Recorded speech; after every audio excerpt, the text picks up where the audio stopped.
Hello friends, જય માતાજી। તો આજે હું બનાવી રહી છું દાળ ઢોકળી। તો આજે હું તમને આપીશ દાળ ઢોકળીની રેસિપી। તો દરેક ગુજરાતીઓના ઘરમાં બનતી દાળ ઢોકળી, તો એવી દાળ ઢોકળીની હું તમને આપીશ આજે રેસિપી। તો ચાલો આપણે બનાવીએ દાળ ઢોકળી। તો અહીંયા દાળ ઢોકળી બનાવવા માટે મેં 1 વાટકી દાળ લઈ લીધી છે અને એને આપણે પલાળી દઈશું, કેમ કે આ તેલવાળી દાળ છે એટલે પલાળવાથી સાફ થઈ જાય છે। તો અહીંયા મેં 1 ગ્લાસ પાણી નાખી અને દાળ પલાળી લીધી છે। હવે આને આપણે 20 મિનિટ સુધી પલાળી દઈશું। 20 મિનિટ સુધી રહેવા દીધી હતી અને દાળ પલળી અને એકદમ મસ્ત થઈ ગઈ છે। હવે આને આપણે નાખી દઈશું કુકરમાં। તો અહીંયા મેં 1 કુકર લઈ લીધું છે, તેમાં નાખી દઈશું દાળ નાખી અને આપણે જરૂરિયાત મુજબ પાણી નાખી દઈશું। તો આવી રીતે કુકરમાં લઈ લીધી છે દાળ। હવે એમાં આપણે નાખી દઈશું પાણી। તો અહીંયા મેં 2 ગ્લાસ પાણી લીધું હતું, તો એ આપણે અહીંયા દાળમાં નાખી દઈશું। તો પાણી નાખી દીધું છે। હવે આપણે નાખી દઈશું મીઠું। તો અહીંયા મેં 1 ચમચી મીઠું નાખી દીધું છે બાફવામાં, અને 1 ચમચી નાની હળદર પાવડર। તો આપણે અહીંયા દાળ બાફવામાં હળદર પાવડર અને મીઠાનો યુઝ કરેલું છે, અને 1 નાની ચમચી તેલ નાખશું, કેમ કે દાળ આપણી ઉભરાય નહીં એટલા માટે। હવે બધું બરાબર મિક્સ કરી અને આપણે ઢાંકણ લગાવી લઈશું।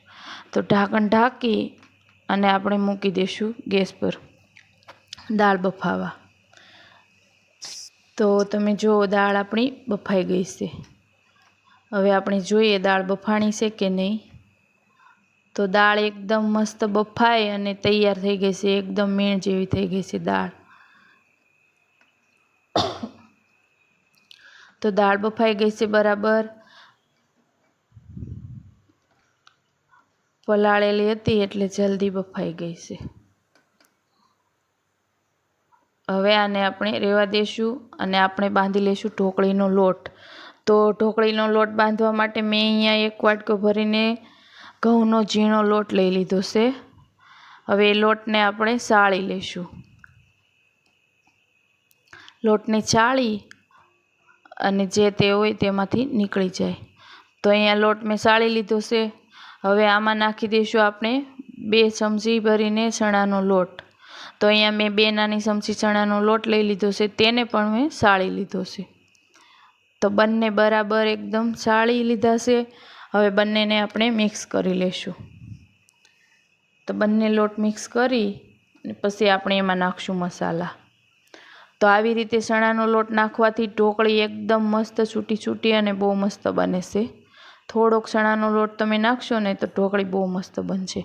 એમાં મેં નાખી દીધું છે 1 ચમચી મીઠું, અડધી ચમચી હળદર પાવડર, અડધી ચમચી ધાણા જીરું પાવડર, અડધી ચમચી હિંગ, 1 ચમચી લાલ મરચું પાવડર અને 1 ચમચી મોણ માટે તેલ નાખી દીધું છે।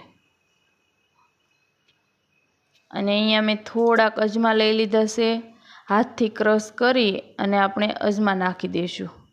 તો અજમાથી એકદમ મસ્ત ટેસ્ટ ઢોકળીનો આવે છે।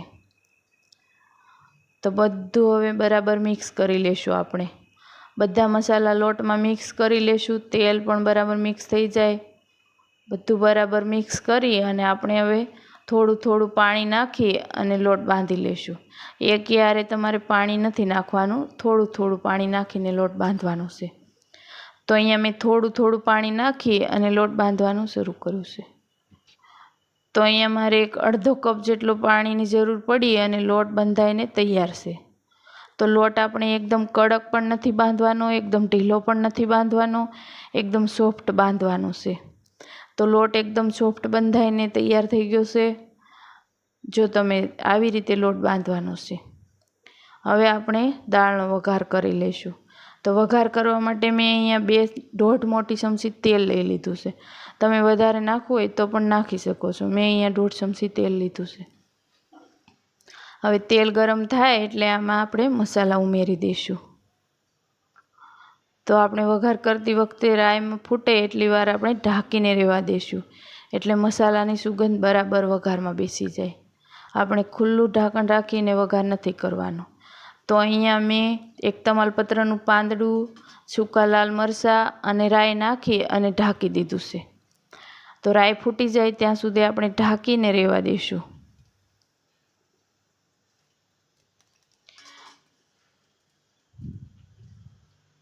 તો હવે રાઈ ફૂટી ગઈ છે. હવે આપણે એમાં નાખી દઈશું હિંગ, અડધી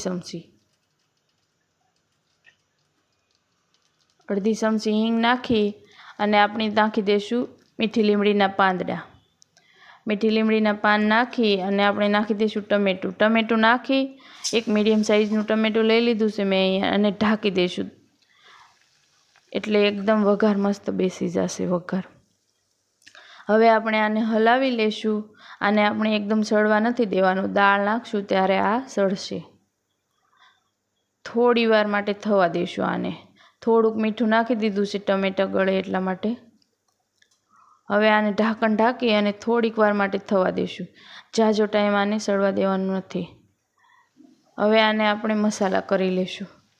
તો મસાલામાં અહીંયા મેં લઈ લીધું છે 2 મરચીના ટુકડા કરીને લઈ લીધા છે. લવિંગિયા મરચાં તીખા આવે એના મેં ટુકડા કરીને લઈ લીધા છે. આદુની પેસ્ટ લઈ લીધી છે. હળદર નાખી દીધી છે થોડીક. અડધી ચમચી ધાણા જીરું પાવડર નાખી દીધું છે અને 1 ચમચી લાલ મરચું પાવડર. લાલ મરચું પાવડર અહીંયા મેં 1 ચમચી જ લીધું છે કેમ કે મરચીના ટુકડા નાખેલા છે એટલા માટે. તમે તમારી તીખાશ પ્રમાણે લઈ શકો છો, એ તમારી ચોઈસ છે.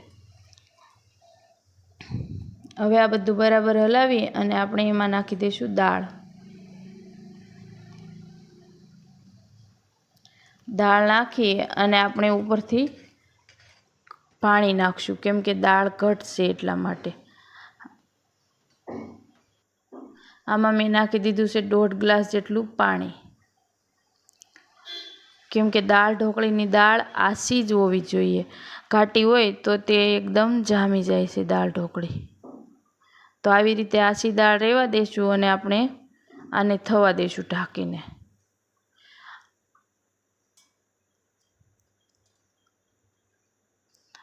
હવે આને ઉકળે ત્યાં સુધી રહેવા દઈશું આપણે. દાળ ઉકળે એટલામાં આપણે બનાવી લઈશું આપણી ઢોકળી. તો ઢોકળી બનાવવા માટે આપણે જે લોટ બાંધ્યો હતો તે લઈ લીધી છે એક પાટલી અને લોટને બંને બાજુથી કોરા લોટમાં સ્ટફિંગ કરી અને આપણે વણી લઈશું રોટલી. રોટલી એકદમ જાડી પણ નથી વણવાની, એકદમ પતલી પણ નથી વણવાની, બરાબર રાખવાની છે આપણે, મીડિયમ સાઇઝની. તો અહીંયા મેં થેપલા કરતાં પતલી અને રોટલી કરતાં છે જાડી એવી રાખી છે. અને આવી રીતે મેં ડાયમંડ શેપમાં કટિંગ કરી લીધી છે ઢોકળી. તો તમે જુઓ આવી રીતે ઢોકળી કટિંગ કરવાની છે.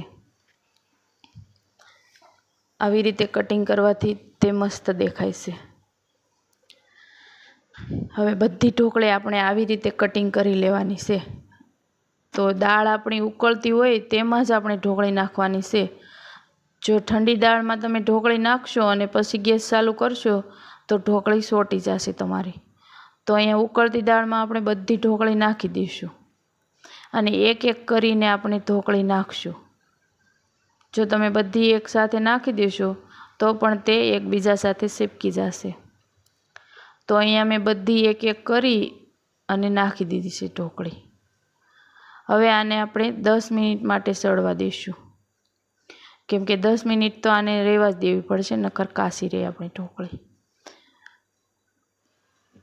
હવે આને વચ્ચે વચ્ચે આપણે ચલાવતા રહીશું કેમ કે તે ચીપકે નહીં એટલા માટે. તો આવી રીતે વચ્ચે વચ્ચે આપણે ચલાવતા રહીશું અને 10 મિનિટ માટે સળવા દઈશું. તો હજુ પણ આપણે થોડી વાર સળવા દેવી પડશે, 5 મિનિટ. તો અહીંયા ઢાંકીને થોડીક વાર માટે સળવા દઈશું. ઢાંકણ આવી રીતે ક્રોસમાં ઢાંકો એટલે ઉભરાય નહીં તે. હવે મીઠાશ માટે મેં અહીંયા થોડોક ગોળ લઈ લીધો છે. તમે ખાંડ પણ નાખી શકો છો કેમ કે દાળ ઢોકળી મીઠી જ સારી લાગે એટલા માટે. ખાટી મીઠી આપણે લીંબુ પણ નાખશું આગળ. તો હવે ગોળ નાખ્યો છે તે ઓગળે એટલા માટે આપણે થોડીક વાર ઢાંકીને થવા દઈશું પાછું. તો અહીંયા મેં થોડીક વાર ઢાંકી અને રહેવા દીધું છે. હવે એમાં નાખી દઈશું અડધું લીંબુનું રસ. તો અહીંયા મેં અડધા લીંબુનો ફાડોનો રસ નાખી દીધું છે. તમે તમારે જે પ્રમાણે નાખવું હોય તે પ્રમાણે નાખી શકો છો. આ લીંબુનો રસ. ઉપરથી નાખી દઈશું આપણે ધાણા. તો તમે જુઓ કેટલી મસ્ત દાળ ઢોકળી દેખાય છે, કેટલો મસ્ત કલર આવ્યો છે. હવે આને આપણે ઉતારી લઈશું નીચે અને એક સર્વિંગ પ્લેટમાં કાઢી લઈશું. તો તમને મારી આ રેસીપી જરાક પણ પસંદ આવી હોય તો લાઈક, શેર અને સબસ્ક્રાઈબ કરવાનું ભૂલતા નહીં. સબસ્ક્રાઈબ કરજો તો નવા વિડીયો જોવા મળશે અને આગળ મને પણ ખબર પડશે રેસીપી મૂકવાની. કમેન્ટમાં જરૂરથી કહેજો કેવી લાગી તે. તો ગરમા ગરમ દાળ ઢોકળી તૈયાર.